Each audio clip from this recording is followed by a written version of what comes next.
5 question लेके आए हुए हैं, 60 क्वेश्चन हिंदी वर्णमाला के, जो कि वेरी इंपॉर्टेंट क्वेश्चन है।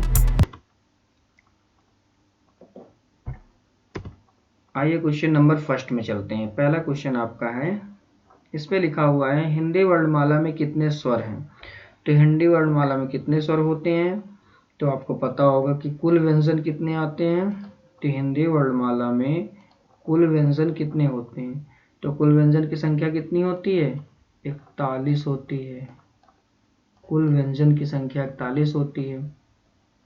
और इसके बाद इसमें कुल वर्णमाला में कुल वर्ण कितने आते हैं, मतलब व्यंजन और स्वर अलग अलग होते हैं, ठीक है। तो स्वर और व्यंजन अलग अलग होते हैं। तो स्वर कितने होते हैं, 41 स्वर कितने होते हैं, 11 होते हैं। कुल स्वरों की संख्या 11 हो गई और इसके व्यंजनों की संख्या 41 हो गई। तो टोटल कितने हो गए, 52 हो गए। यानी कि अगर कुल वर्णमाला की संख्या पूछी जाए, कुल वर्णमाला की संख्या पूछी जाए तो कितने हो जाएंगे, 52 हो जाएंगे। वर्णमाला की कुल संख्या 52, 11 प्लस 41 बराबर 52, ठीक है। तो इसमें से इसका आंसर क्या हो जाएगा, इसका आंसर हो जाएगा हिंदी वर्णमाला में स्वरों की संख्या कितनी है, तो 11 है, ठीक है ना। ये भी नहीं है, 9 भी नहीं है, 12 भी नहीं है और 11 भी नहीं है। अगले क्वेश्चन पे चलते हैं हम लोग। अगला क्वेश्चन है, निम्न में स्वर के प्रकार का चयन करें। निम्न में स्वर के प्रकार का चयन करें। तो इसमें से स्वर के प्रकार का चयन करने पर क्या इसमें हास्य स्वर, दीर्घ स्वर, प्लुप्त स्वर, उपरोक्त तीनों, उपरोक्त तीनों। तो इसमें से ये स्वर जो होते हैं, स्वर के कितने प्रकार होते हैं, स्वर के हास्य भी आते हैं जिसमें एक मात्रा होती है, दीर्घ आते हैं जिसमें 2 मात्रा होती है, प्लुप्त होते हैं जिसमें त्रिमात्रिक होते हैं। तो यानी कि ये कौन सा हो जाएगा, ये तीनों वाले हो जाएंगे, तीनों वाला सही, ठीक है। उपरोक्त तीनों, ये भी सही है, ये भी सही है, ये भी सही है। आइए आज के अगले क्वेश्चन पे चलते हैं हम लोग। तीसरा नंबर क्वेश्चन। तो तीसरा नंबर क्वेश्चन क्या कहता है, तीसरा नंबर क्वेश्चन है, हिंदी वर्णमाला, हिंदी वर्णमाला में निम्न में हास्य स्वर के कौन से वर्ण आते हैं। हास्य स्वर में कौन कौन से वर्ण आते हैं, ठीक है। तो हिंदी वर्णमाला में हास्य में कौन कौन से स्वर आते हैं, तो क्या बड़ा, छोटी, छोटा ओ, ए ओ औ ये आते हैं, कि आ ई उ री ये आते हैं, कि अंग, ये आ के ऊपर अंक की बिंदी है और ये आ के बड़ा के ऊपर, और छोटी बड़ी ए। तो इनमें से कौन से आएंगे, तो ये आपके ना तो सी नंबर हो जाएगा और ना तो ये डी नंबर होगा और ना तो ये ए नंबर होगा, ये आपका बी नंबर होगा। छोटा, छोटी, छोटा ओ रे, इसमें मतलब ये वर्णमाला में हास्य में होते हैं, ये एक मात्रिक होते हैं। ये कौन से होते हैं, ये एक मात्रिक होते हैं, जिसमें से बोलने पर एक मात्रा का बोध होता है, ठीक है। अगले क्वेश्चन पे चलते हैं, आज के चौथे क्वेश्चन पे। निम्नलिखित वर्णमाला में निम्न में दीर्घ स्वर के कौन से वर्ण आते हैं। अब इसमें अभी हास्य स्वर था, अब दीर्घ स्वर। अब दीर्घ स्वर पे आ जाइए, तो दीर्घ स्वर पे कौन कौन से आते हैं कह रहा है। तो दीर्घ स्वर में देखिए इसमें क्या लिखा है, छोटा, छोटी, छोटा ओ, ए ओ औ, ठीक है। वही सेम है जो उसमें था, हास्य में था, वही ये सारे ऑप्शन दीर्घ पे हैं, ठीक है। लेकिन इसमें अब आपको बताना है दीर्घ, ना कि हास्य, ठीक है। तो दीर्घ वाले में कौन सा हो जाएगा, जिसमें 2 मात्राएं लगती हैं, जिसमें 2 मात्राओं का बोध होता है दीर्घ में। तो दीर्घ में ना तो ये आएगा, दीर्घ में ये तो आ जाएगा, ठीक है, और ये आ जाएगा, ठीक है, लेकिन ये भी आ जाएगा, लेकिन ये नहीं आएगा दीर्घ में, ये दीर्घ में नहीं आता है, ये हास्य में आता है, और ये आएंगे नहीं, ये आ जाएगा, ये आ जाएगा, ये आ जाएगा, ये नहीं आएगा, ठीक है। तो यानी कि आपका सही कौन सा हो जाएगा, ए नंबर सही हो जाएगा, ए नंबर सही हो जाएगा। इसमें 2 मात्रिक होते हैं, इसमें समय दोगुना लगता है। हास्य वाले में मतलब 1 गुना समय लगता था, तो इसमें 2 गुना समय लगता है बोलने पर। आज के 5वें क्वेश्चन पे चलते हैं। वह स्वर कौन सा है के उच्चारण में दीर्घ स्वर से अधिक समय लगता है, लगभग 3 मात्राओं के बराबर समय लगता है, 3 मात्राओं के बराबर समय लगता है। इसे त्रिमात्रिक स्वर भी कहते हैं। तो अभी तक एक मात्रिक, द्विमात्रिक, अब त्रिमात्रिक। तो त्रिमात्रिक स्वर किसे कहते हैं? तो देखो, हास्य हो गया, दीर्घ हो गया, और कौन सा हो गया? ये प्लुप्त हो गया, ये वाला, ठीक है, सी नंबर प्लुप्त हो गया। ये होगा नहीं और ये होगा नहीं, ये अग्र दीर्घ और पश्च दीर्घ हो गए, ठीक है। और ये उपरोक्त में से कोई नहीं वाला तो होगा नहीं। तो हास्य जो स्वर हैं, स्वर के 3 ही भेद हैं। कौन कौन से हैं? हास्य, दीर्घ, प्लुप्त, जिसमें से त्रिमात्रिक वाला जो है ये त्रिमात्रिक, ये हो जाएगा प्लुप्त स्वर। आइए आज के अगले क्वेश्चन, छठे क्वेश्चन पे चलते हैं। छठा क्वेश्चन कहता है जो वर्ण कंठ श्रेणी के होते हैं तथा निरुनासिक मौखिक स्वर कहलाते हैं, वो निम्न में से कौन से होते हैं? निरुनासिक, ठीक है। तो निरुनासिक स्वर कहलाते हैं तो वो कौन से होते हैं? इसमें से देखो, निरुनासिक स्वर पूछ रहा है, तो निरुनासिक स्वर में जैसे से ये तुम्हारा आ है तो ये होगा नहीं, ये बड़ा होगा नहीं, और ये तुम्हारा अंग और ये अंग वाली बिंदी जो है ये होगी नहीं। ये सी नंबर आपका होगा, छोटा बड़ा रा। तो निरुनासिक स्वर क्या होते हैं? तो इन स्वर वर्णों का उच्चारण स्थान कंठ होता है, मतलब इन जो निरुनासिक होते हैं, इन स्वर का जो उच्चारण होता है वो कंठ से होता है, और जो कंठ से होता है वो निरुनासिक होते हैं, ठीक है। तो कंठ से होता है। अब अगले क्वेश्चन में चलते हैं हम लोग आज के 7वें नंबर क्वेश्चन पे। निम्न में वर्णमाला के आधार पर स्वर के प्रकार का चयन करें। स्वर के प्रकार का चयन करें, तो स्वर कौन कौन से प्रकार के स्वर होते हैं उनका चयन करना है। तो स्वर कौन कौन से प्रकार के होते हैं? तो इसमें से देखिए, अग्र स्वर भी होता है आपका, मध्य स्वर भी होता है और पश्च स्वर भी होता है। तो यानी कि कौन सा सही हो जाएगा? डी नंबर सही हो जाएगा, डी नंबर आपका सही हो जाएगा, ठीक है। तीनों सही होते हैं, तीनों होते हैं, ठीक है, तो ये सही हो जाएगा। अगले नंबर में चलते हैं, 7वें में। जीभ के उपयोग के आधार पर अग्रस्वर निम्न में से कौन से हैं? तो जीभ के प्रयोग पर अग्रस्वर कौन से होते हैं? तो जीभ का प्रयोग जिसमें होता है वो अग्रस्वर होते हैं। तो अग्रस्वर का मतलब होता है कि जीभ के जो आगे का भाग होता है, जीभ के आगे का भाग होता है उसे अग्रस्वर कहते हैं। जो जीभ की सहायता से आगे वाले भाग से उच्चारण स्थान होता है, मतलब बोला जाता है, उसको जीभ के अग्र भाग कहते हैं। तो अग्रस्वर किसे कहते हैं? तो इसमें से कौन सा हो जाएगा अग्रस्वर? तो जीभ के जो आगे से बोला जाता है उसे अग्रस्वर कहते हैं। जैसे बड़ा, छोटा ओ, बड़ा ओ औ, ये होगा नहीं, ये होगा नहीं, छोटा होगा नहीं, ये हो जाएगा ई ए, ये वाला हो जाएगा, ठीक है। तो ये आपका सही हो जाएगा। आइए चलते हैं 9 नंबर क्वेश्चन पे। जीभ के उपयोग के आधार पर पश्च स्वर किसे कहते हैं? अब पश्च स्वर, अभी देखिए, अभी तक अग्र स्वर पे थे हम लोग, अब पश्च स्वर मतलब जो पश्च का मतलब जो पीछे से बोला जाता है, जीभ के पिछले भाग से जो उच्चारण किया जाता है। तो जीभ के पिछले भाग से उच्चारण किया जाता है, तो क्या ओ किया जाएगा? नहीं किया जाएगा। ए ओ नहीं किया जा सकता है। आ ओ ये नहीं, ये हो सकता है आ ओ औ अंग, ये जीभ के पश्च भाग से होते हैं। तो ये आपका उत्तर हो जाएगा। चलते हैं आज के 10वें नंबर क्वेश्चन पे।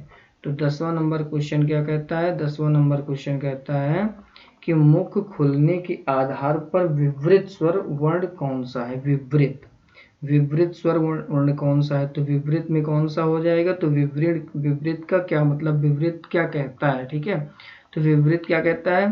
तो मतलब कि ये जो विवृत होते हैं, समविवृत होते हैं, तो इस तरीके में विवृत स्वर वर्ण कौन सा है, ठीक है। तो क्या ए होगा कि अ होगा कि आ होगा? तो इसमें आपका हो जाएगा आ हो जाएगा। ठीक है। इनके उच्चारण में पूरा मुख खुलता है। विवृत का मतलब होता है कि पूरा मुख खुलना चाहिए, विवृत स्वर कहलाता है। तो बड़ा आ में पूरा मुख खुल जाता है तो विवृत स्वर कहलाता है। तो ये आपका सही हो जाएगा, ठीक है। ना कि ये सही होगा, ये भी नहीं सही होगा, ये भी नहीं सही होगा, ये सही हो जाएगा, ठीक है। D number. अगले क्वेश्चन पे चलते हैं, 11 नंबर। मुख खुलने के आधार पर अर्ध विवृत स्वर वर्ण कौन से होते हैं? अभी देखो, अभी तक विवृत था, अब अर्ध विवृत हो जाएगा। तो अर्ध विवृत में क्या हो जाएगा? अर्ध विवृत में हो जाएगा कि इनके उच्चारण में मुख आधा खुलता है। इनके उच्चारण में मुख जो होता है पूरा नहीं खुलता, आधा खुलता है। तो आधा मुख कैसे खुलेगा? जैसे ई ऊ में खुलेगा, आधा नहीं खुलेगा। इसमें खुलेगा, नहीं खुलेगा। इसमें खुलेगा, आ ए ओ में खुलेगा, नहीं खुलेगा। छोटा जैसे ये वाला है, छोटा ए औ, इसमें खुल जाएगा। इसमें आधा मुख खुलेगा। अर्ध विवृत में आधा मुख खुलेगा, ठीक है। तो अर्ध विपरीत हो जाएगा। तो आइए अगले क्वेश्चन पे चलते हैं, आज के 12 नंबर क्वेश्चन पे। मुख खुलने के आधार पर संवृत, ठीक है, संवृत स्वर वर्ण कौन से? अब संवृत स्वर वर्ण में आ जाइए।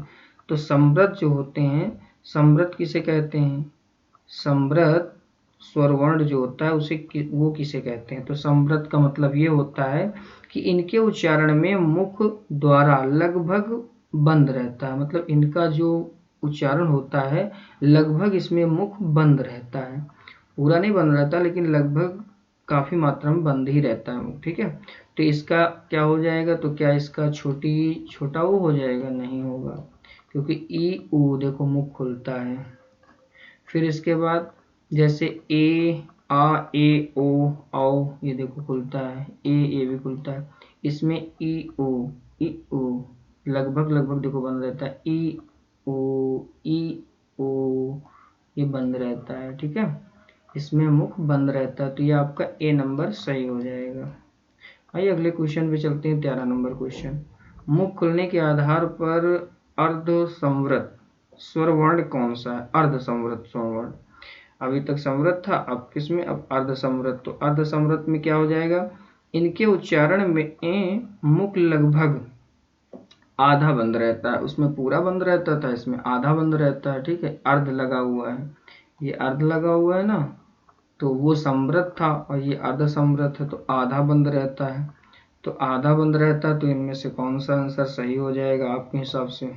तो इसमें से कौन सा सही हो जाएगा? क्या ये वाला हो जाएगा? आ ई वाला? नहीं होगा।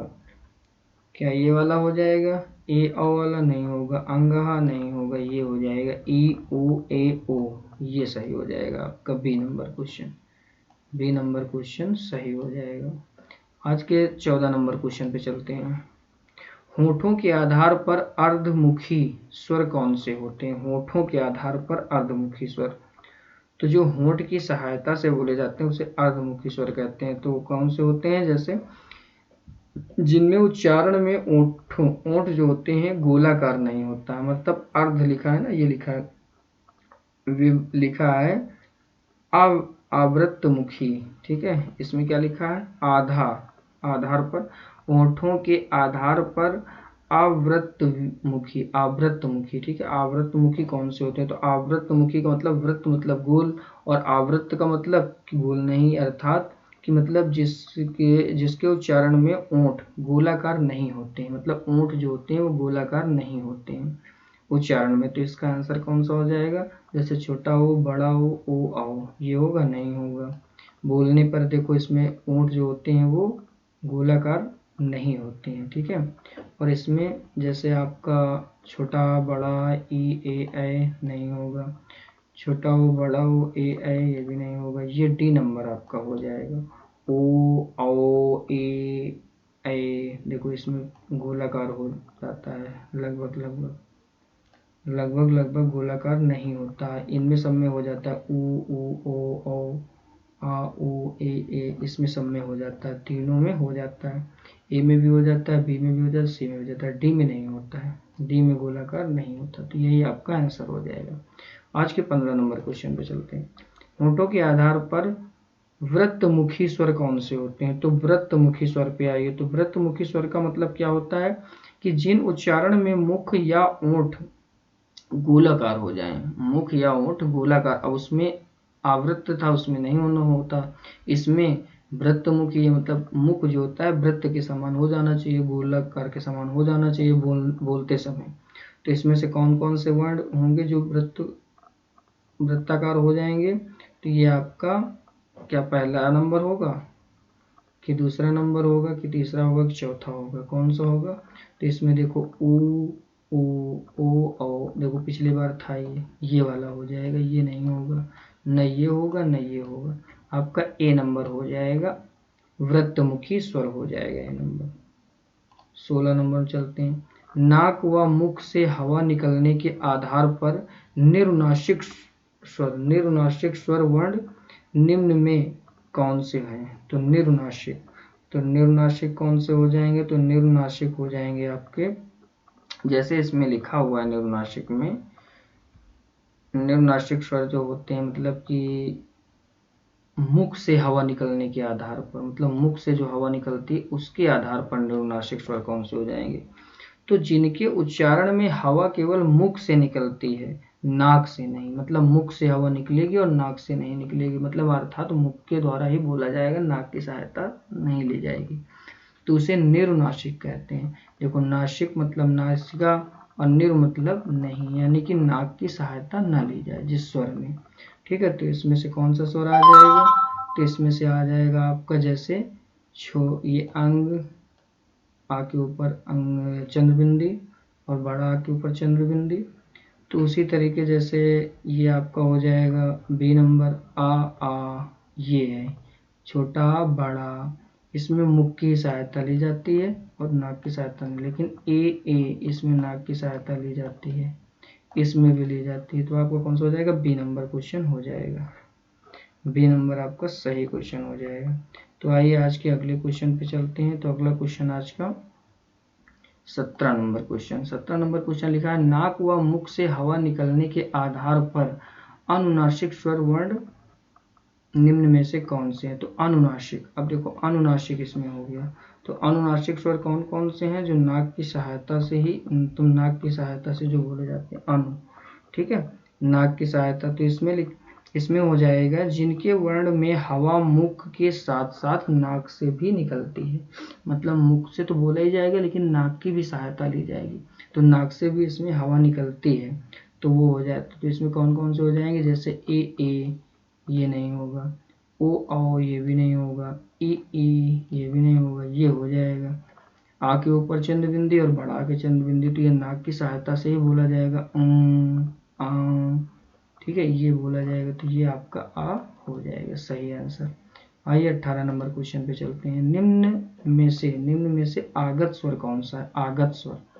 आगत स्वर किसे कहते हैं? तो आगत स्वर उसे कहते हैं, आगत स्वर जो होते हैं, मतलब निम्न में से आगत स्वर कौन सा है? तो आगत स्वर का मतलब ये होता है कि जैसे उसमें आगत, और जैसे ये अंग की बिंदी आ के ऊपर लगी हुई है, ठीक है, अंग की बिंदी आ के ऊपर लगी हुई, तो ये आगत स्वर नहीं होंगे, बड़ा आ की मात्रा जिसमें लगी होगी वो आगत स्वर, ठीक है, जैसे ये है, ये आपका आगत स्वर है, री आपका आगत स्वर नहीं, देखो ये भी बड़ा की नहीं है, ठीक है, आगत लिखा हुआ है, आगत यानी कि बड़ा की मात्रा और अंक की बिंदी, ठीक है, ये आपका बी नंबर सही हो जाएगा आगत स्वर पे।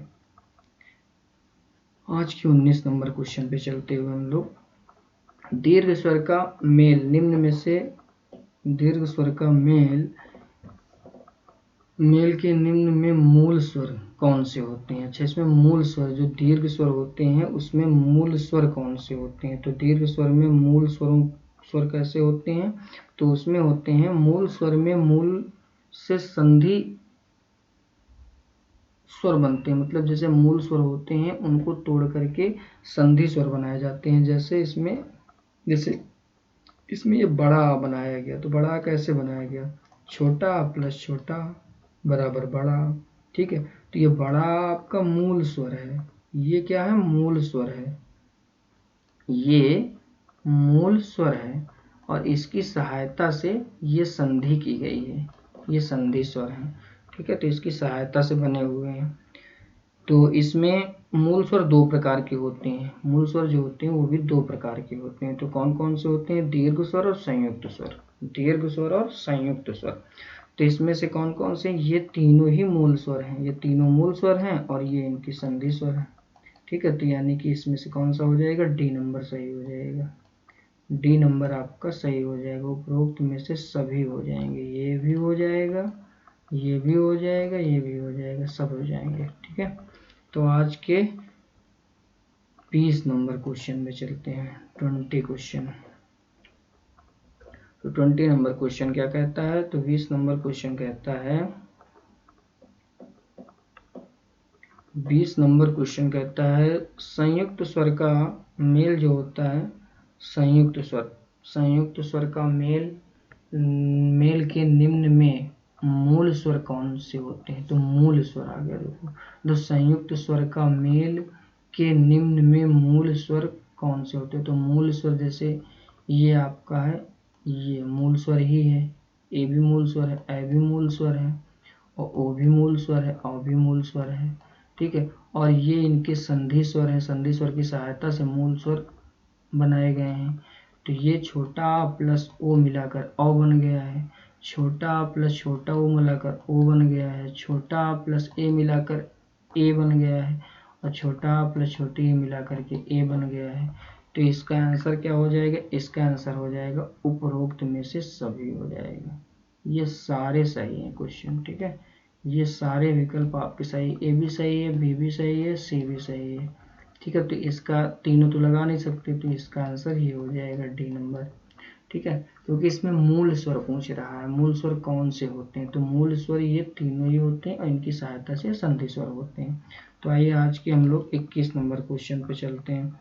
21 नंबर क्वेश्चन क्या कहता है? तो 21 नंबर क्वेश्चन कहता है अयोगवाह वर्ण निम्न में कौन से हैं? तो अयोगवाह वर्ण निम्न में से कौन से? ऐसे वर्ण जो ना तो स्वर होते हैं और ना ही व्यंजन होते हैं, वो अयोगवाह कहलाते हैं। ना ही स्वर होते हैं और ना ही व्यंजन होते हैं, वो अयोगवाह कहलाते हैं।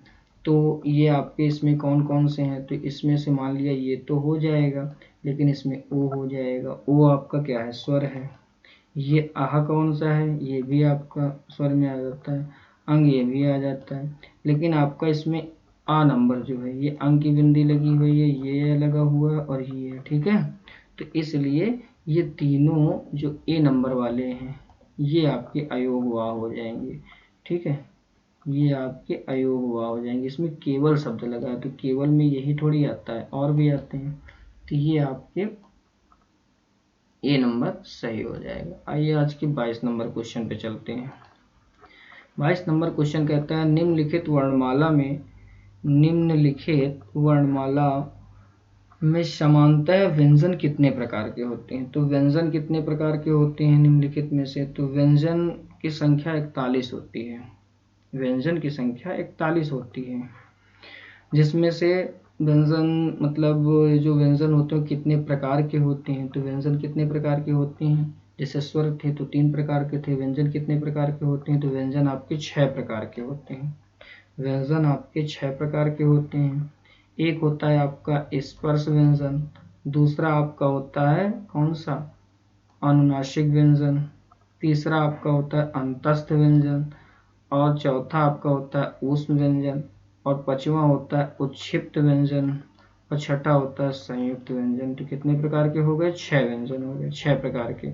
ठीक है, स्वर जैसे 3 प्रकार के वैसे ये 6 प्रकार के। ठीक है, तो इसमें से आपका इसमें क्या लिखा है? व्यंजन कितने प्रकार के होते हैं, तो कौन सा हो जाएगा? इसमें से हो जाएगा ना तो ये पहला वाला होगा, ना तो ये चौथा होगा, ना तो ये दूसरा होगा। ये कौन सा हो जाएगा?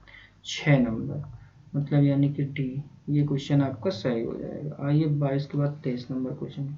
स्पर्श व्यंजन कितने प्रकार के होते हैं? तो स्पर्श व्यंजन कितने प्रकार के होते हैं?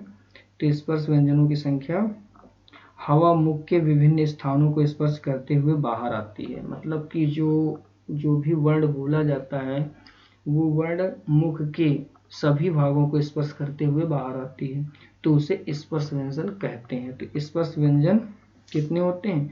तो टोटल स्पर्श व्यंजन आपके होते हैं 27। टोटल स्पर्श व्यंजन कितने होते हैं? 27 होते हैं। अब 27 कैसे होते हैं? होते तो 25 हैं, होते तो 25 हैं। स्पर्श व्यंजन कितने होते हैं? 25 होते हैं, क्योंकि का वर्ग हो गया, का वर्ग के बाद खा वर्ग हो गया, नहीं इसमें से ये आपका देखो इसमें से 25 कैसे होंगे, देखो बताते हैं। 25 ऐसे होंगे कि ये का वर्ग हो गया, का के बाद आपका चा वर्ग हो गया, ये चा वर्ग हो गया, का चा और टा, ये टा वर्ग हो गया, का चा टा ता, ता वर्ग हो गया, ता के बाद ये पा वर्ग हो गया। और एक में 5 होते हैं, एक में 5 होते हैं, तो 5 5 सब में हो जाएंगे, 5 5 सब में हो जाएंगे। और वर्ग कितने हैं, 1 2 3 4 5, तो 5 गुणे 5, 5 गुणे 5 अर्थात कितने हो जाएंगे, 25। ठीक, 25 होते हैं। ठीक है, लेकिन इसमें स्पर्श व्यंजन कितने होते हैं, ठीक है, तो 25 होते हैं, लेकिन इसमें से 2 और शामिल कर दिए गए हैं। 2 कौन से शामिल कर दिए गए हैं, ये जो ढा है, ठीक है, ये अंक की बिंदी नीचे लगा दी गई है, और एक ये ठा, ठीक है, ये अंक की बिंदी, ये 2 शामिल, ये 2 मान करके अगर देखते हैं तो 27 होते हैं, और नहीं तो ऐसे 25 ही होते हैं, ऐसे 25 होते हैं। लेकिन अगर इन दोनों को मान लिया जाता है तो फिर 27 हो जाते हैं। तो इसमें आपको 25 ऑप्शन है नहीं, तो इसमें 27 ही मानना पड़ेगा। जब 25 ऑप्शन ना हो तो 27 पे ही लगाइए। अगर आपको 25 ऑप्शन मिलता है तो 25 में लगाइए, 27 नहीं, ये नहीं होता है। आज के 24 नंबर क्वेश्चन, अनुनासिक व्यंजन कितने प्रकार के होते हैं। अनुनासिक व्यंजन, तो अनुनासिक व्यंजन कितने प्रकार के होते हैं, तो अनुनासिक व्यंजन जो होते हैं नासिका व्यंजन होते हैं, नासिका व्यंजन और अनुनासिक व्यंजन। नासिका व्यंजन बराबर अनुनासिक व्यंजन बराबर वर्णमाला के प्रत्येक वर्ग का 5वां अक्षर, मतलब 5वें अक्षर का मतलब कि वो नाक की सहायता से बोले जाते हैं। जैसे का खा गा घा अंगा, तो अंगा हो गया, चा छा जा जा इया, तो लास्ट का इया हो गया, टाठा डाडा आड़ा, लास्ट का आड़ा हो गया, ताता दादा ना, तो ना हो गया लास्ट का। उस तरीके में 5 रो होती हैं, 5 रो होती हैं तो 5 अक्षर होंगे, तो यानी कि इसमें कौन सा हो जाएगा, सी नंबर आपका सही हो जाएगा। लास्ट के काचा टाता पा में जो लास्ट के आते हैं 5 वही वाले हो जाएंगे, लास्ट के 5, तो इसमें 5 सही हो जाएगा आंसर। 25 नंबर में चलते हैं, अंतस्थ व्यंजन कितने प्रकार के होते हैं। तो अंतस्थ व्यंजन कितने प्रकार के होते हैं, तो अंतस्थ व्यंजन जो आपके होते हैं वो कितने प्रकार के होते हैं। अंतस्थ व्यंजन 4 प्रकार के होते हैं। कौन कौन से होते हैं, तो होते हैं या, रा और ला और वा, यारा लावा, ये आपके कौन से हो जाएंगे, अंतस्थ व्यंजन हो जाएंगे। तो कितने हो जाएंगे, 4 प्रकार के हो जाएंगे। तो कौन सा सही हो जाएगा, बी नंबर क्वेश्चन सही हो जाएगा। तीसरा गलत हो जाएगा, 5 गलत हो जाएगा, 6 गलत हो जाएगा, तो इसमें कौन सा हो जाएंगे, 4।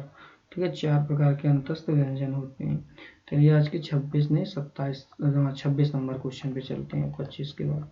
उष्ण व्यंजन कितने प्रकार के होते हैं, तो उष्ण व्यंजन भी 4 प्रकार के होते हैं। तो ये कौन से होते हैं, इसमें तीनों सा हो जाते हैं और हा हो जाता है। तो ये षटकारी वाला शा, ये षटकोण वाला शा, और ये शा, सरवता वाला शा, और ये हा।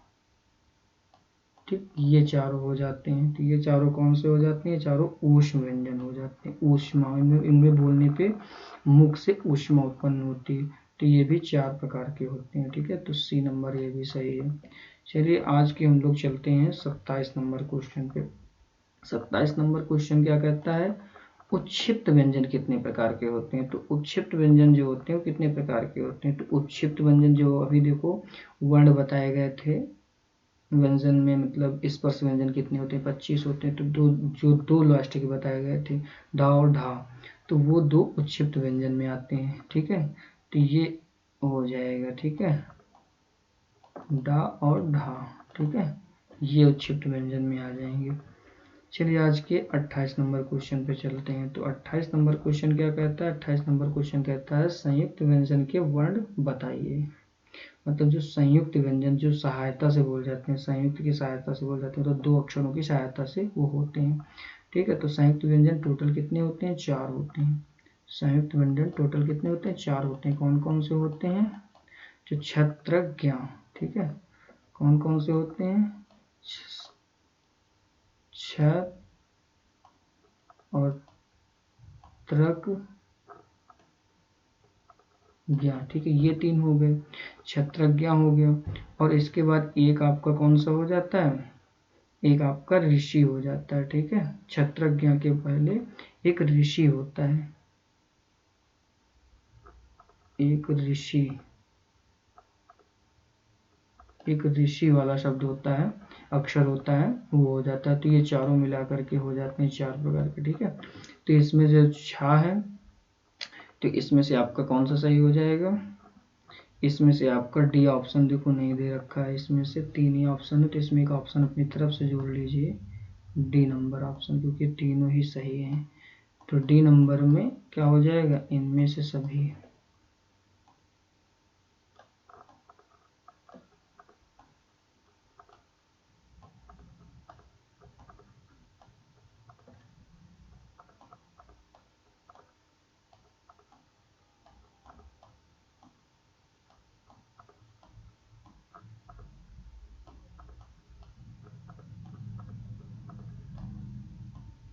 ये आपका सही हो जाएगा डी नंबर। ठीक है, क्योंकि ये तीनों सही हैं, तो तीनों सही है, तो इसमें से एक अलग ऑप्शन जोड़ना पड़ेगा, वो है नहीं ऑप्शन, मिसप्रिंट हो गया, तो इसलिए आपका डी नंबर से हो जाएगा। आइए आज के 29 नंबर क्वेश्चन।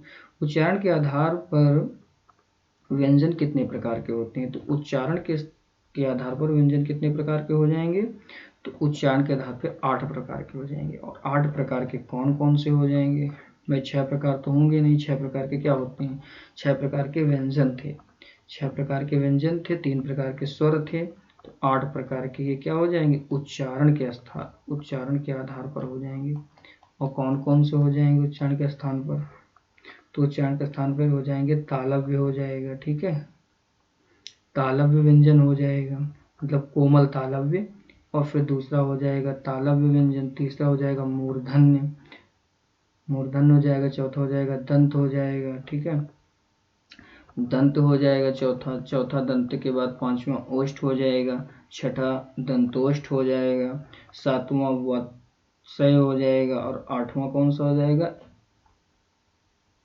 स्वरतंत्रीय, ठीक है, काकल्य जिसे कहते हैं, स्वरतंत्रीय काकल्य व्यंजन। ठीक है, तो ये 8 प्रकार के व्यंजन होते हैं, तो इसमें कौन सा हो जाएगा? बी नंबर सही हो जाएगा, बाकी ये सब गलत हो जाएंगे। आइए 30 नंबर क्वेश्चन पे चलते हैं। हिंदी वर्णमाला में कोमल, देखो ले, कोमल तालव्य कंठ व्यंजन किसे कहते हैं? तो कोमल तालव्य कंठ व्यंजन किसे कहते हैं? देखो पहले ही आ गया क्वेश्चन 30 में, तो इसमें कौन सा हो जाएगा? जीभ के पीछे हिस्सा, जो जीभ का पिछला हिस्सा होता है, हमारे तालु से संपर्क में आने पर जो ध्वनियाँ उत्पन्न करता है, उसे कोमल या तालव्य व्यंजन कहते हैं, मतलब कंठ कहते हैं। कंठ मतलब कंठ की सहायता से जो बोला जाता है उसे कंठ कहते हैं। तो इसमें कौन सा हो जाएगा? 25 जो स्पर्श व्यंजन आते हैं उसमें से जो पहला वाला का, खा, गा, घा, गा, ये हमारा कंठ हो जाएगा। ठीक है, इसको कोमल तालव्य भी कहते हैं, तो ये कंठ हो जाएगा। तो ये आपका पहला सही हो जाएगा, बाकी ये सब गलत हो जाएगा। ये कौन सा हो जाएगा? कंठ के बाद क्या आ जाता है? तालव्य आता है, ये तालव्य हो जाएगा। तालव्य के बाद फिर कौन सा आता है? मूर्धन, दंत, सब ये होता है। ठीक है, तो ये सब गलत है। इस पे ये जो ताल कंठ पूछ रहा है, इस पे पहला नंबर वाला सही है। ठीक है, आइए हम लोग अगले नंबर क्वेश्चन चलते हैं, 31 नंबर क्वेश्चन पे। तो 31 नंबर क्वेश्चन क्या कहता है? हिंदी वर्णमाला में दंत व्यंजन किसे कहते हैं? अब देखो दंत व्यंजन में आ गया। ठीक है, तो दंत व्यंजन किसे कहते हैं?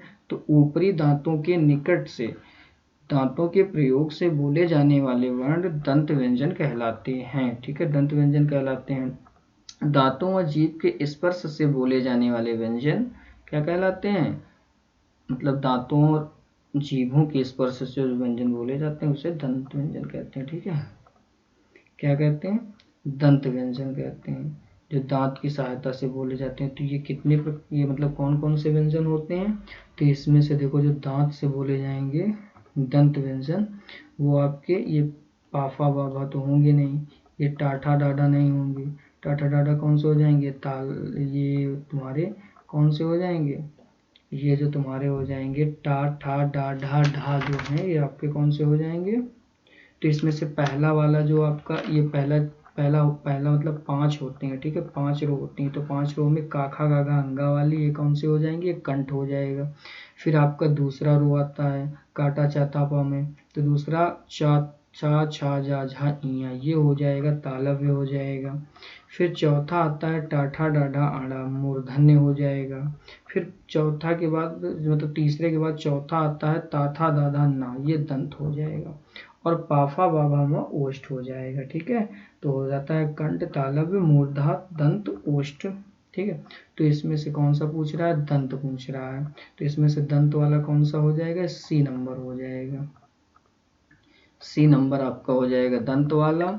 और इसमें से सी नंबर दंत वाले के बाद ये आपका जो ये जो पाफा बाबा वाला है, तो पाफा बाबा ओष्ठ हो जाएगा। ये कौन सा हो जाएगा? ये आपका हो जाएगा ओष्ठ हो जाएगा। ये आपका ओष्ठ वाले पे आता है, ये ओष्ठ पे आता है। और ये टाठा डाढ़ा मरनाड़ा में, टाठा डाढ़ा में, तो ये कौन सा हो जाएगा? ये मूर्धन्य हो जाएगा, ये मूर्धन्य में, ठीक है, ये मूर्धन्य हो जाएगा।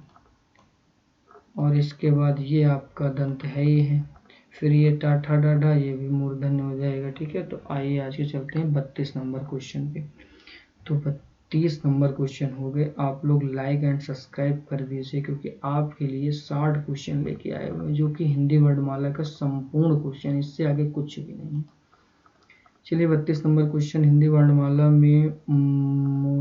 वर्णमाला में मूर्धन्य व्यंजन किसे कहते हैं? देखो मूर्धन्य व्यंजन अभी बताया था, मूर्धन्य व्यंजन जो बताया था टाठा डाढ़ा ड़ा वाला, ठीक है। तो कौन सा बताया गया था? टाठा डाढ़ा ड़ा वाला। तो मूर्धन्य व्यंजन में आपका कौन सा आ जाएगा? टाठा डाढ़ा ड़ा, और ड़ा के बाद ये भी आ जाएगा आपका शा भी आ जाता है, ये आपका ये वाला हो जाएगा, इसमें सा भी आ जाता है, ठीक है। ये गलत है, ये भी गलत है, ये भी गलत है, ये सही है, ठीक है। टाठा डाढ़ा ड़ा और ये शाह, ठीक है, षटकोण वाला शाह। फिर आ जाते हैं आज के 33 नंबर क्वेश्चन में।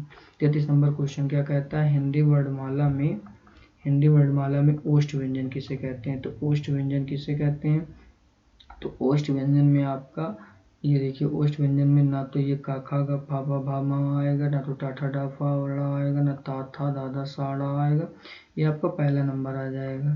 पाफा बाभा मा, ये आपका ओष्ठ व्यंजन जो है ये पाफा बाभा मा वाला हो जाएगा ओष्ठ व्यंजन।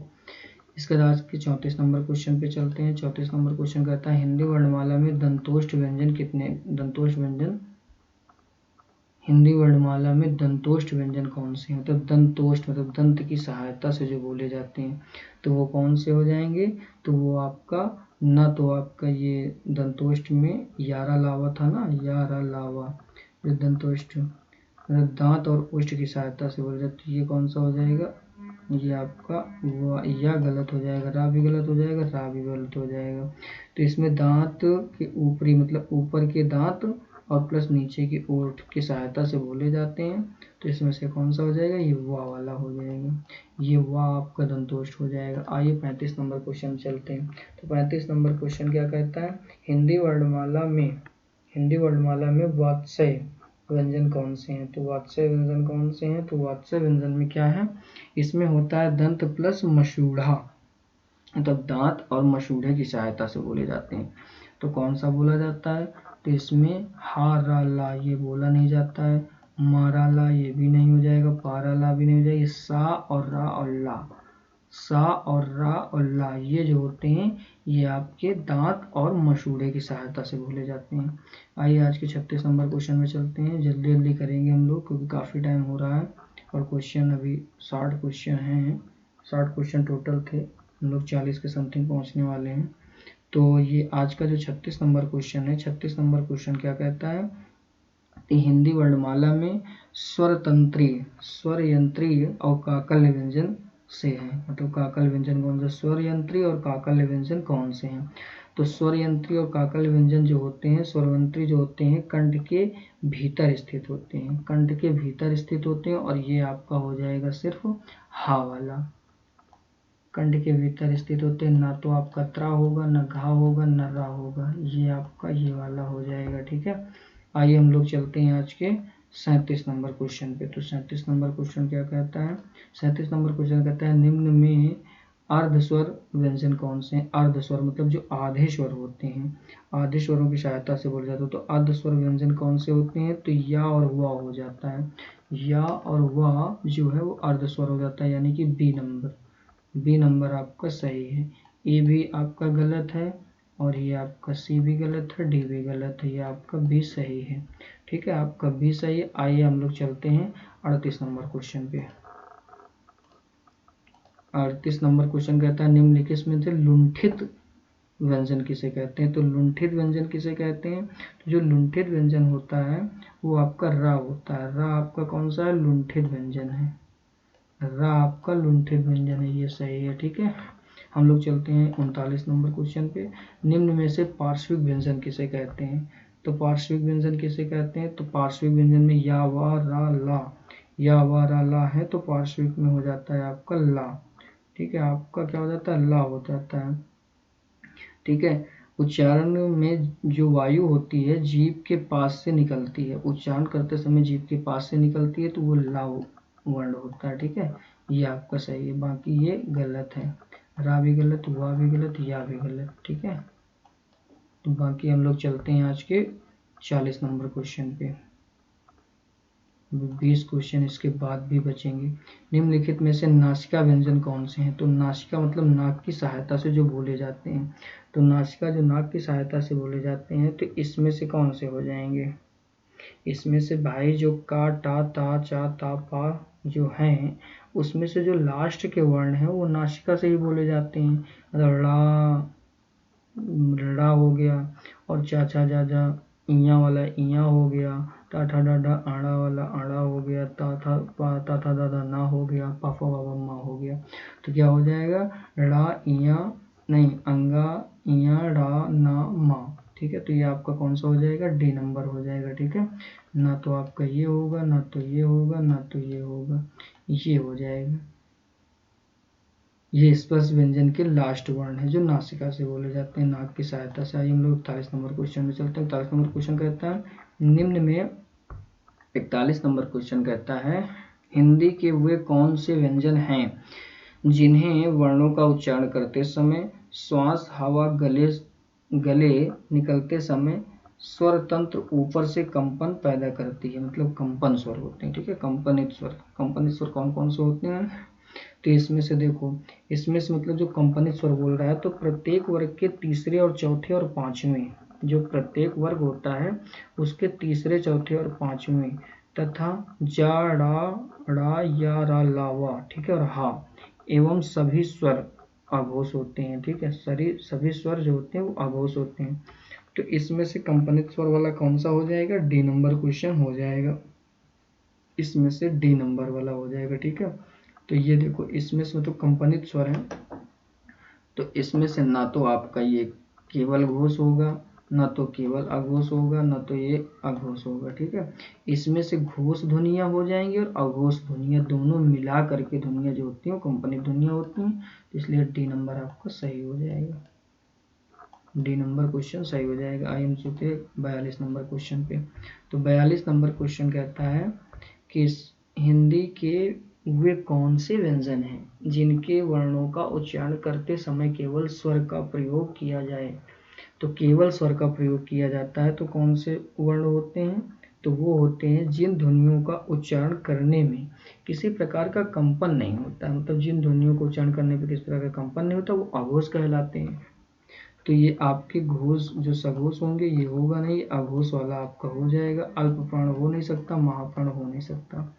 ठीक, तो 43 नंबर क्वेश्चन पे चलते हैं। 43 नंबर क्वेश्चन कहता है जिन व्यंजन वर्णों के उच्चारण में मुख से कम श्वास निकलती है उन्हें क्या कहते हैं? तो मुख से कम श्वास निकलती है। अब देखो अल्प प्राण महाप्राण में आ गए हम लोग, ठीक है। तो ऐसे व्यंजन जिनके उच्चारण के लिए कम अतः प्राणवायु आवश्यकता होती है, तो कम प्राणवायु आवश्यकता होती है, ठीक है। तो वो कौन से होते हैं? तो वो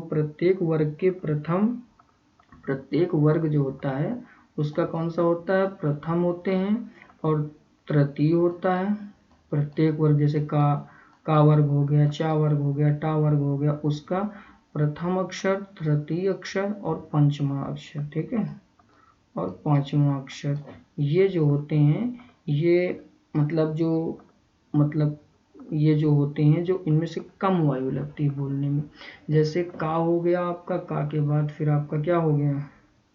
का हो गया, फिर आपका खाने गा हो जाएगा, इसमें तृतीय होगा, का फिर गा और फिर अंगा हो जाएगा, ठीक है। इसमें कम वायु लगती है और अंतस्थ भी होते हैं, प्लस साथ में कौन से होते हैं? अंतस्थ होते हैं। अंतस्थ व्यंजन भी होते हैं साथ में, ठीक है।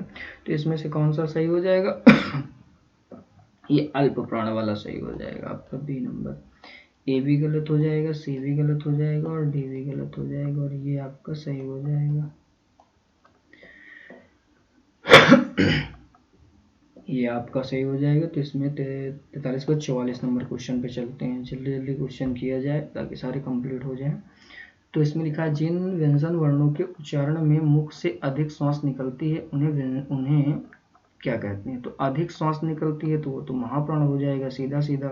तो महाप्राण की क्या कंडीशन होती है? तो महाप्राण ऐसे व्यंजन जिनके उच्चारण के लिए केवल ऐसे व्यंजन जिनके उच्चारण के लिए अधिक प्राणवायु की आवश्यकता होती है। तो ये प्रत्येक वर्ग के उसमें क्या था? पहला, तीसरा, पांचवा था अल्प प्राण में, और इसमें जो बचेगा वो इसमें हो जाएगा। तो इसमें हो जाएगा प्रत्येक वर्ग का दूसरा और चौथा। भाई पहला, तीसरा, पांचवा हो गया तो दूसरा और चौथा बचा। तो इसमें कौन से हो जाएंगे? तो इसमें आपका हो जाएगा दूसरा और कौन सा हो जाएगा? चौथा हो जाएगा। दूसरा और चौथा, ठीक है। प्रत्येक वर्ग का दूसरा और चौथा प्लस ऊष्म व्यंजन हो जाएंगे, ठीक है। इसके साथ में कौन से हो जाएंगे? प्लस ऊष्म व्यंजन हो जाएंगे। इसके साथ में ऊष्म व्यंजन हो जाएंगे प्लस, ठीक है। ये इतने हो जाएंगे तो ये महाप्राण में आ जाते हैं, ठीक है। तो ये इसमें कौन सा हो जाएगा? जो अधिक वायु लगती है, ये अधिक वायु निकलती है तो अधिक वायु कौन सा हो जाएगा? महाप्राण हो जाएगा। ये अल्प प्राण नहीं होगा, ठीक है। प्राण व्यंजन होता नहीं, ठीक है, फिर ये होगा नहीं। तो आइए हम लोग चलते हैं आज के 45 नंबर क्वेश्चन पे। तो 45 नंबर क्वेश्चन क्या कहता है? निम्न में स्पर्श संघर्षी व्यंजन कौन से हैं? तो स्पर्श संघर्षी व्यंजन, ठीक है। स्पर्श संघर्षी व्यंजन किसे कहते हैं? तो ये चा वर्ग में होते हैं, ठीक है। स्पर्श संघर्षी व्यंजन ये जो होते हैं चा वर्ग होता है। तो इसमें क्या हो जाएगा? तो इसमें चा वर्ग कौन सा है? चा, छा, जा, झा, इया, ये स्पर्श संघर्षी व्यंजन हो जाते हैं, ठीक है। ये होगा नहीं, ये होगा नहीं, ये होगा नहीं, बी नंबर सही हो जाएगा आपका, ठीक है। चलिए आज चलते हम लोग आप 46 नंबर क्वेश्चन पे। तो 46 नंबर क्वेश्चन क्या कहता है? तो 46 नंबर क्वेश्चन कहता है निम्न में संघर्षी व्यंजन कौन से हैं? तो संघर्षी व्यंजन, ठीक है। तो संघर्षी व्यंजन कौन से होते हैं? संघर्षी व्यंजन और ऊष्म व्यंजन एवं फा, जो का के बाद खा आता है, खा, फा और जा, ठीक है, ये संघर्षी व्यंजन होते हैं। तो इसमें से ये कौन सा आपका हो जाएगा? ये आपका सी नंबर हो जाएगा संघर्षी व्यंजन, ठीक है। ये खा वो वाला खा नहीं है जो स्पर्श वाले में आता है। ये खा अलग से, इसमें ये देखो ये पॉइंट नीचे रखा हुआ है, फा में रखा हुआ है, जा में रखा हुआ है, ठीक है। तो ये आपका स्पर्शी उसमें व्यंजन में आता है। ये नहीं होगा, ये भी नहीं होगा और डी भी नहीं होगा। 47 नंबर क्वेश्चन पे चलते हैं। निम्न में से ओष्ठ ध्वनि कौन सी है? तो ओष्ठ मतलब ओंठ की सहायता से बोले जाने वाली ध्वनि कौन सी है? तो ओंठ की सहायता से बोले जाने वाली ध्वनि मतलब दोनों ओंठों को स्पर्श करती है। जब ध्वनि जो होती है दोनों ओंठों को स्पर्श करती है। तो इसमें से कौन सा हो जाएगा? तो ओष्ठ वाला हो जाता है पाफा बाभा माँ। पाफा बाभा माँ हो जाता है और स्वर में छोटा हो बड़ा हो जाता है। तो पाफा बाभा माँ वाले में कौन सी लाइन है? तो ये फा आ जाता है आपका, ठीक है। ये आपका कौन सा हो जाएगा, ओष्ठ हो जाएगा। ये भी नहीं होगा, ये भी नहीं होगा, ये भी नहीं होगा, ठीक है। तो आइए हम लोग चलते हैं आज के 48 नंबर क्वेश्चन पे। तो 48 नंबर क्वेश्चन कहता है जिन शब्दों के अंत में आ आता है उन्हें क्या कहते हैं। जिन शब्दों के अंत में आ आता है, तो अंत में आता है तो उन्हें क्या कहते हैं, आकारांत कहते हैं, ठीक है। छोटा आता है तो आकारांत, बड़ा आता है तो आकारांत, ठीक है। तो क्या कहते हैं, आकारांत कहते हैं। तो इसका कौन सा सही हो जाएगा, डी सही हो जाएगा। अंतस्थ होगा नहीं, अयोगवा होगा नहीं, अनुनासिक अनुस्वर होगा नहीं, ठीक है। तो आइए हम लोग चलते हैं कितने में, 49 नंबर क्वेश्चन पे। 49 नंबर क्वेश्चन कंप्लीट हो गया, ठीक है। तो 49 नंबर क्वेश्चन क्या कहता है, तो 49 नंबर क्वेश्चन पे है निम्नलिखित में से कौन सा वर्ण घोष होता है, ठीक है। घोष और अघोष, ठीक है। तो घोष क्या कहते हैं, तो घोष जो होता है प्रत्येक वर्ग के तृतीय चतुर्थ पंचम, तृतीय चतुर्थ और पंचम वर्ग जो होता है, पहले जो प्रत्येक वर्ग होता है उसके जो अक्षर होते हैं तो वह तृतीय अक्षर, चतुर्थ अक्षर और पंचम अक्षर, ठीक है। एवं जा, अड़ा, अड़ा, यारा, लावा और सभी स्वर आते हैं इनमें से, ठीक है। तो इनमें से सभी स्वर आते हैं, तो ये इसमें से कौन सा हो जाएगा, ये दा वाला हो जाएगा, ठीक है, क्योंकि स्वर इसमें है नहीं। और ये व्यंजन है, तो व्यंजन वाली लाइन जो होती है यारा, लावा, सा होती है, और शाह के बाद यारा, लावा, सा हो गई, और तृतीय चतुर्थ पंचम, तो ये तृतीय चतुर्थ पंचम में आ जाता है, ठीक है। प्रत्येक वर्ग के जो होते हैं, तो ये ता, था, दा, डा वाली लाइन पे आता है, ये होगा नहीं, ये होगा नहीं, और ये होगा नहीं, ठीक है। तो ये ता, था, दा, दा, धा और ना, यानी कि किस में आ जाता है, ये ता, था, दा तीसरा आ जाता है ना, और तृतीय चतुर्थ पंचम था उसमें, तो इसलिए तीसरा हो जाता है। तो ये सी वाला सही हो जाएगा। आज के 50वें नंबर क्वेश्चन पे चलते हैं हम लोग। अब इसके बाद 10 क्वेश्चन फिर बचेंगे। तो निम्न में कंठ ध्वनियाँ कौन सी हैं, तो कंठ ध्वनियाँ कौन सी हैं, तो कंठ ध्वनियाँ आपकी हो जाएंगी जो कंठ मतलब जो कंठ से बोली जाती है, जो का वर्ग होता है वो कंठ वर्ग होता है। तो इसमें ये का और खा, का और खा जो हो जाएगा वो कंठ वर्ग हो जाएगा, तो यही सही हो जाएगा।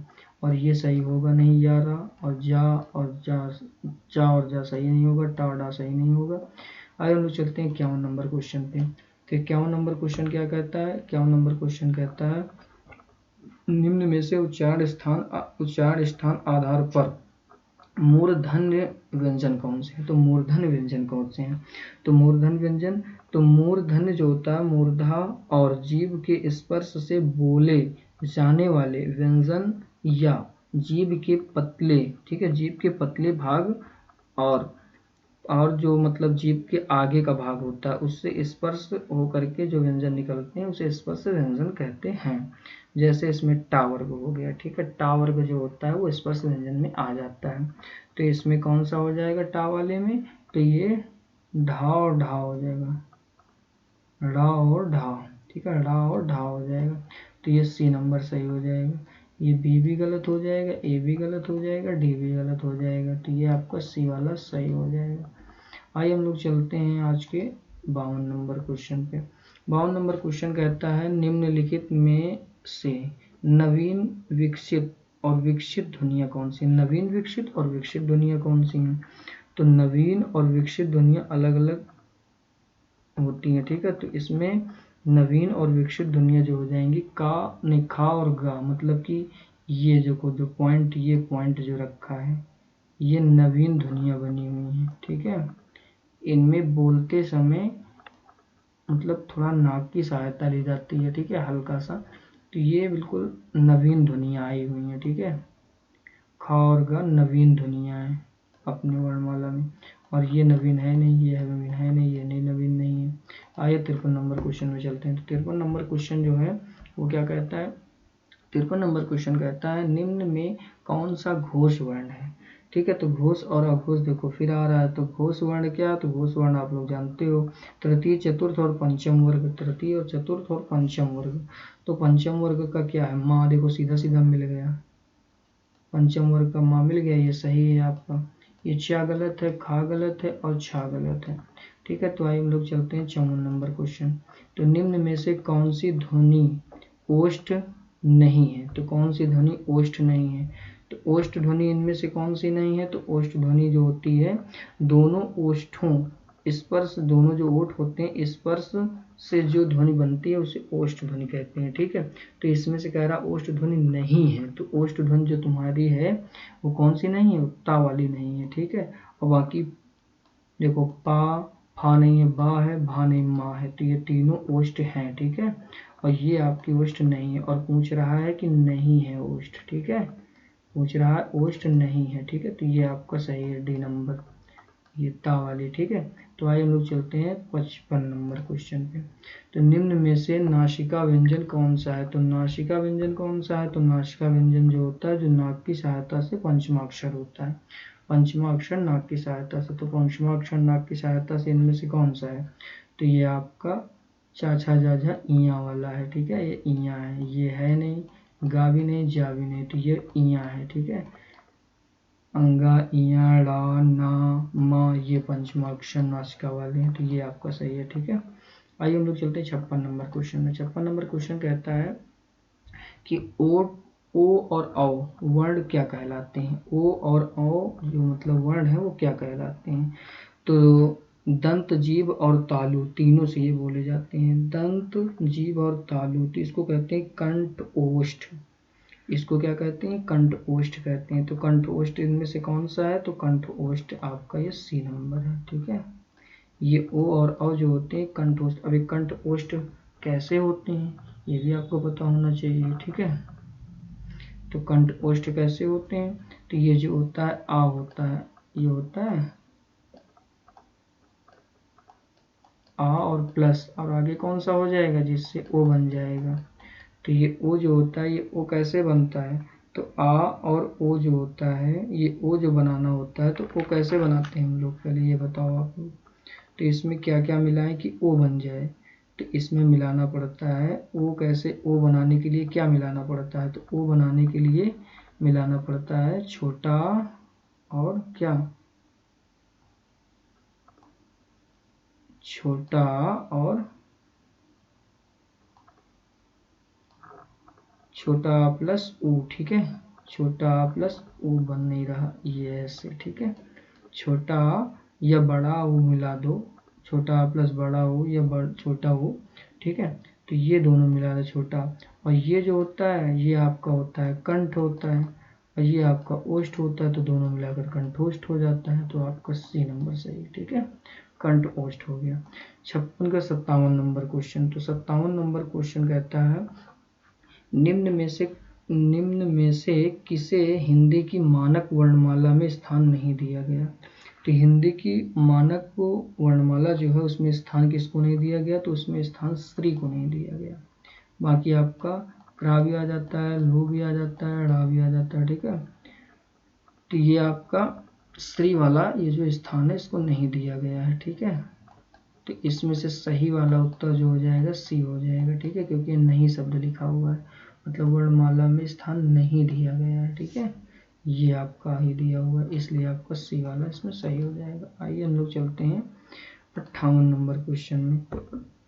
तो 58 नंबर क्वेश्चन क्या कहता है, बा वर्ण क्या कहलाता है, तो बा वर्ण क्या कहलाता है 58 नंबर में, तो दोनों ओष्ठों को स्पर्श से ध्वनि बनती है, दोनों ओठ जो होते हैं उसमें स्पर्श करके जो निकलता है उसे ध्वनि कहते हैं। ठीक है, तो ये जो बा नंबर है, तो बा किस में आता है, बा आता है आपके ओष्ठ में आता है, बा किस में आता है, ओष्ठ में आता है, पाफा बा भामा, बा आ जाता है ना पाफा बा भामा वाले ओष्ठ। ये भी नहीं होगा, ये भी नहीं होगा, ये भी नहीं होगा, ये आपका सही हो जाएगा सी नंबर, तो सी नंबर में ओष्ठ। ठीक, आगे हम लोग चलते हैं 49।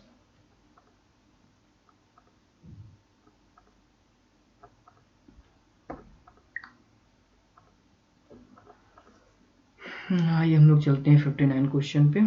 लिखा है हिंदी शब्दकोश में छा का क्रम किस वर्ण के बाद आता है, तो छा का जो वर्ण है वो किस, मतलब छा वर्ण जो है वो किस वर्ण के बाद आता है, तो किसके बाद आता है, तो का और शा मिलके छा बनता है। ठीक है, तो ये किस में आता है, का में आता है। ठीक है, लिखा है ना निम्न शब्दकोश में छा का क्रम किस वर्ण के बाद आता है, तो का के बाद आता है। ठीक है, ये क्वेश्चन आपका सही है, और इसमें से आपका ये गलत है, से छाता गलत है, त्रा गलत है, ज्ञा गलत है। ठीक है, तो पहला आपका ए नंबर सही। आइए आज के लास्ट क्वेश्चन में हम लोग चलते हैं।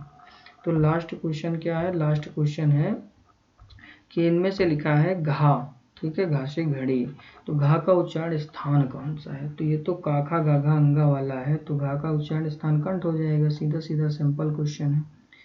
तो ये आपका घा नंबर हो जाएगा, ठीक है, ये आपका घा नंबर हो जाएगा।